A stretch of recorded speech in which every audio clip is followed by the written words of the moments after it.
आर्य की नाराजगी के बाद लगा है।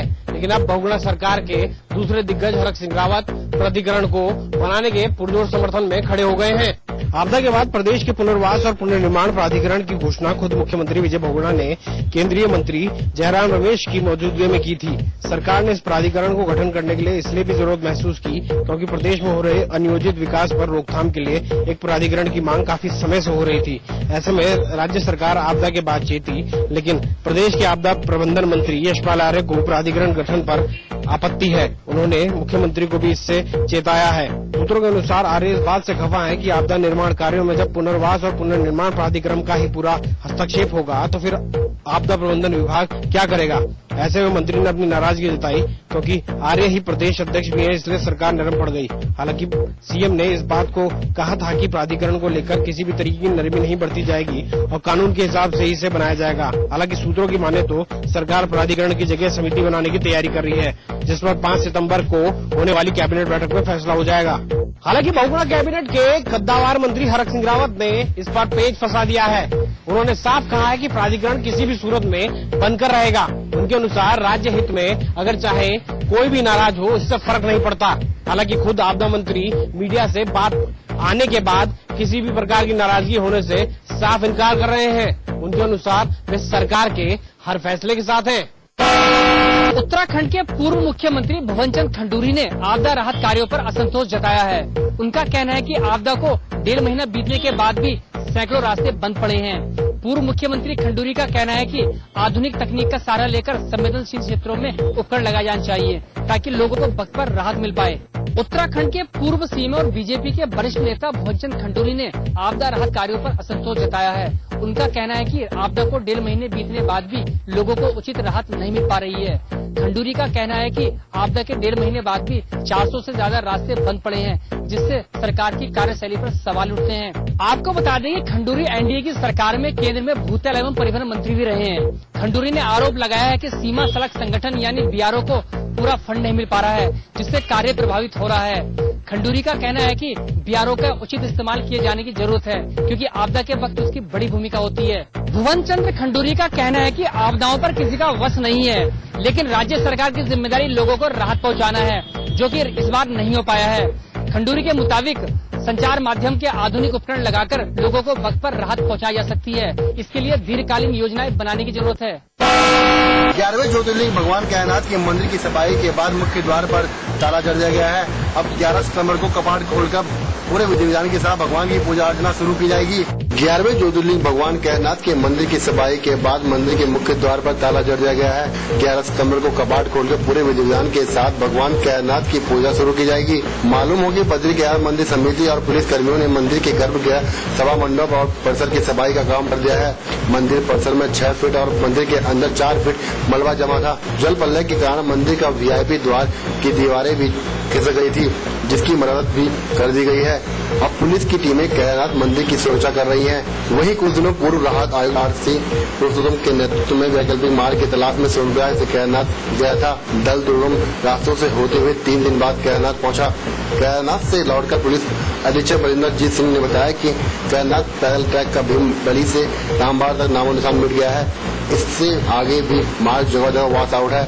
मंदिर में ताला जड़ने के बाद पुलिस की टीमें धाम की सुरक्षा कर रही हैं। इसी साल अप्रैल के महीने में पहली बार अस्तित्व में आए रुद्रपुर नगर निगम की पहली निर्वाचित महिला मेयर की मुश्किलें थमने का नाम नहीं ले रही हैं। एक और अपने निर्वाचन के बाद से ही लगातार विपक्षी कांग्रेसी पार्षदों का विरोध झेल रही मेयर के लिए अब एक नई चुनौती खड़ी हो गई है, जहां चुनाव के दौरान दूसरे नंबर पर ही कांग्रेस प्रत्याशी ममता रानी ने उन पर गंभीर आरोप लगाए हैं।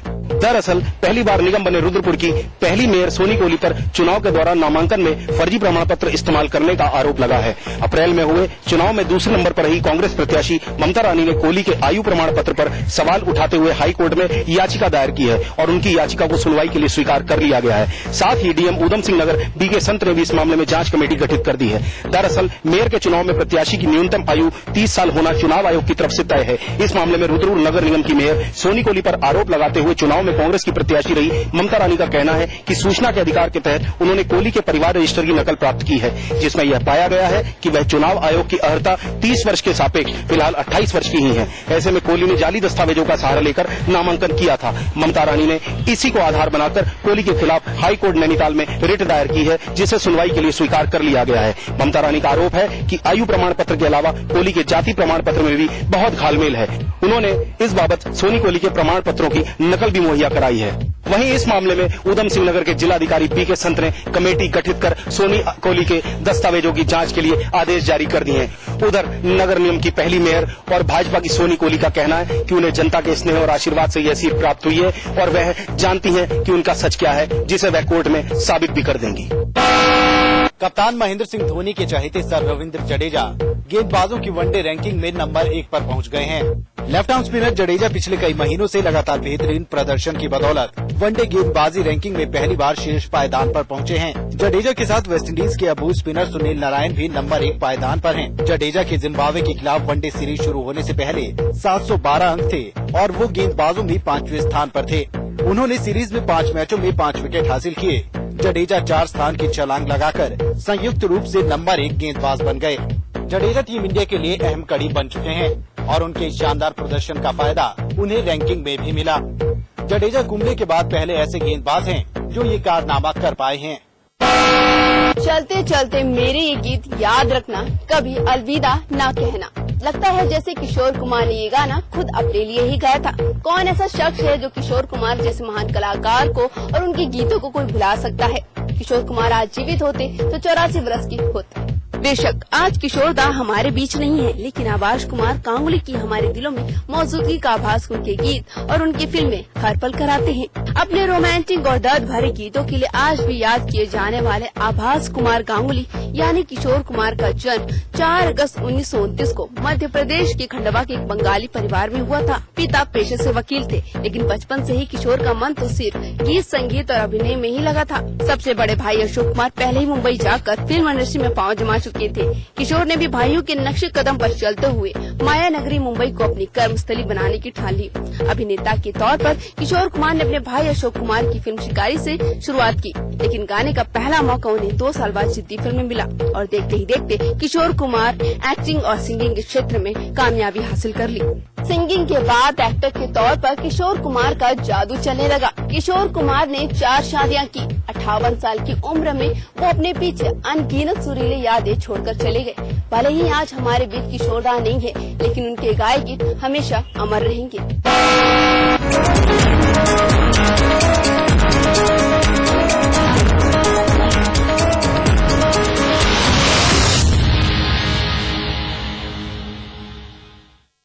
इम्प्रूव्ड कॉर्न ग्रेन से बना कंबोज प्रॉपर डाइट। मम्मा कहती है इसे खाने से दिमाग तेज होता है और body strong. Kamboj proper diet खाने से मैं दिन भर एनर्जेटिक फील करता हूँ। Kamboj proper diet, breakfast, lunch, dinner. Kamboj proper diet सबके लिए। आज ली क्या? Julie my love, you're the love of my life. Jully,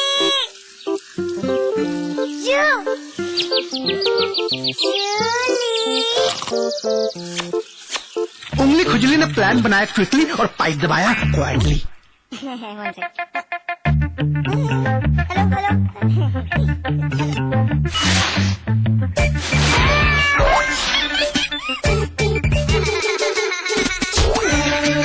refreshing mini gums. आगली क्या? कलम के सिपाही, सच्चाई के रक्षक, जनहित के रखवाले, मीडिया के धुरंधर, मुद्दों के जानकार, शोषण के विरोधी, पत्रकारिता के दिग्गजों की ओर से द मिड डे एक्टिविस्ट जल्द आ रहा है। खोल दो इन खिड़कियों को, इन दरवाजों को, हाथों को फिर से हाथों में डालो। किसी को गुदगुदाओ, दोस्ती करो, मोहब्बत करो।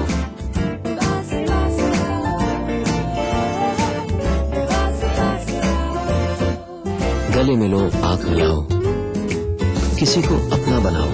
ताया ताई, मौसा मौसी, सबसे प्यार करो। हमेशा पास पास।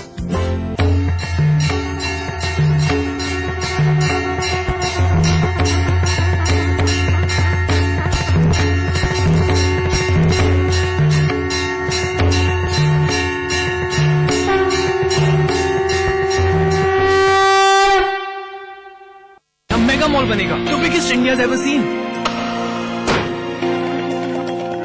यहाँ स्टेडियम बनना चाहिए। चैरिटी के बारे में सोच रहे हैं? कभी तो ऐसा ख्वाब देखिए जिसमें हजारों ख्वाब शामिल हैं।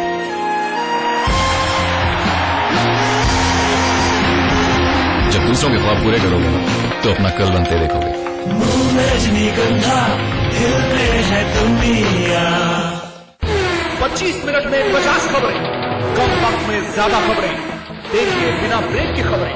25 मिनट में 50 खबरें, सुबह 9 बजे, दोपहर 12 बजे, शाम 5 बजे और रात 9 बजे, सिर्फ समाचार प्लस पर। स्वाद बड़ी चीज है, स्वाद से बढ़कर कुछ नहीं। तुलसी सादा पान मसाला।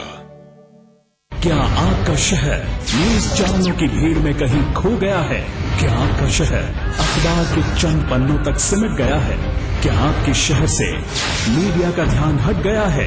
अगर इन सवालों का जवाब हाँ है तो हम आपके लिए लेकर आए हैं आपका शहर आपकी खबर, रोजाना सुबह 8 बजे और रात 10 बजे सिर्फ समाचार प्लस पर। मीडिया का एक महारथी जो बखूबी समझता है सत्ता के मोहरों की हर चाल, जिससे कभी छिप नहीं सका राजनेताओं के दिल का हाल, जो जानता है हर सच को सामने लाना, जिसे जनता ने भी अपना प्रवक्ता माना।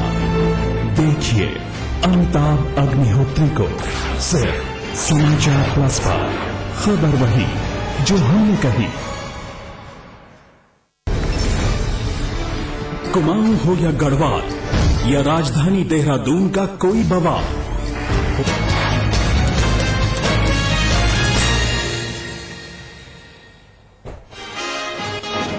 इलाहाबाद में पथराव और तोड़फोड़ करने वाले आरक्षण समर्थकों पर कार्रवाई। अपना दल की विधायक अनुप्रिया पटेल समेत 250 अज्ञात छात्रों के खिलाफ दर्ज एफआईआर। दुर्गा मामले में चिट्ठी लिखने पर सपा नेता नरेश अग्रवाल की यूपीए अध्यक्ष सोनिया गांधी को सलाह। कहा हरियाणा और राजस्थान सरकार को भी लिखे चिट्ठियां। बीजेपी अध्यक्ष राजनाथ सिंह ने चिट्ठी को बताया कागजी खानापूर्ति। समाजवादी पार्टी के नेता नरेश अग्रवाल का बड़ा खुलासा। यूपीए अध्यक्ष सोनिया गांधी के दामाद रॉबर्ट वाड्रा के जमीनी मामले में दखल देने के कारण हुई थी आईएएस अशोक खेमका पर कार्रवाई। दुर्गा निलंबन मामले में फिर आया बेतुका बयान। स्वास्थ्य मंत्री ने कहा मुसलमान सीएम अखिलेश यादव का करें शुक्रिया अदा। मुसलमानों के हित के लिए किया गया निलंबन। बस्ती में घाघरा नदी उफान पर, कटान से ग्रामीणों में दहशत। मदद नहीं मिलने पर शुरू किया जल सत्याग्रह। बुलंदशहर के 2 सिपाहियों समेत 3 लोगों पर बलात्कार का आरोप। मुंह खोलने पर जान से मारने की धमकी दी। मामला दर्ज कर जांच में जुटी पुलिस। आगरा के एतमाउद्दौला थाना क्षेत्र में पति ने पत्नी को तेजाब पिलाया। पीड़ित गंभीर हालत में अस्पताल में भर्ती। परिजनों के आरोप पर पुलिस ने की गिरफ्तारी। हाथरस में रुहेड़ी गांव के पास डंपर में 3 युवकों को रौंदा। 2 की मौके पर ही मौत। हादसे के बाद आक्रोशित लोगों ने की तोड़फोड़। कानपुर के शिवराजपुर इलाके में अपहरण के बाद हत्या। 12 साल के मासूम बच्चे को अपहरणकर्ताओं ने उतारा मौत के घाट।